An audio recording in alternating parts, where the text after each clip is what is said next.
Let's go.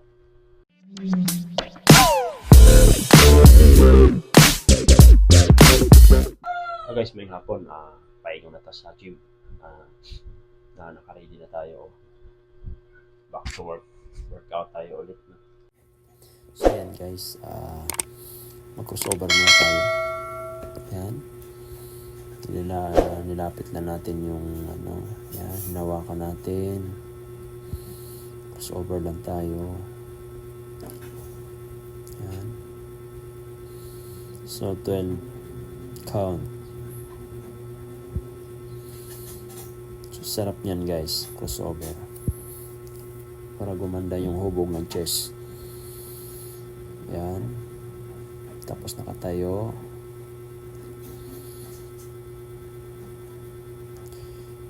Yun. Ngawit na ako dyan guys. Ngawit na ako dyan. Sige lang Charlie. Tira lang. Ayan. Tapos pupunta na naman tayo sa incline.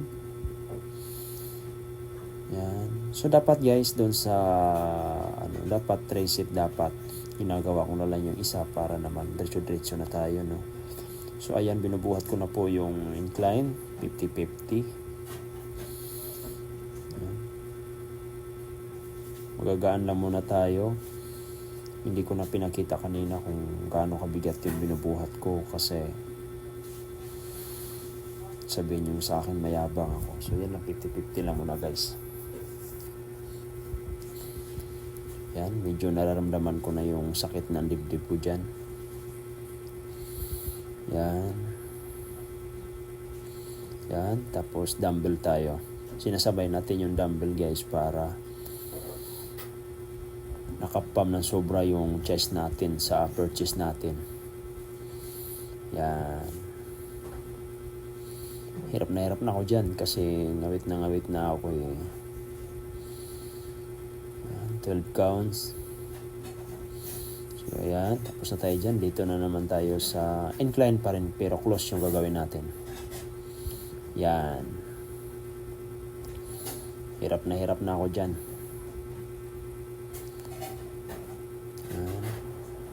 Mga 6 lang, 6. Hirap na ako.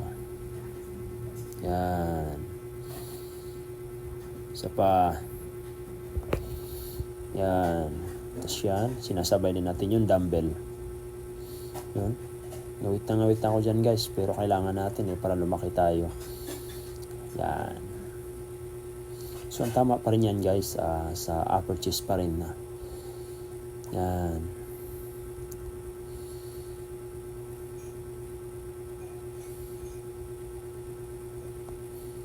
Oh, ngawit na ako dyan. Oh, sana na naman tayo guys sa flat.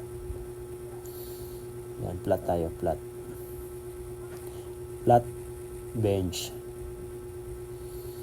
So, saan tatama dyan ay sa lower chest natin. Yan. Sulit. Hirap na ako dyan guys dahil diretso na yung buhat ko. Ayan, dumbbell na naman. So, diretso para makapump talaga yung chest natin. Yan. Grabe hirap ko dyan, no? Yan. Sige lang. Angat lang. Yan. Go. So, yan lang guys. Thank you for watching. Hindi natapos.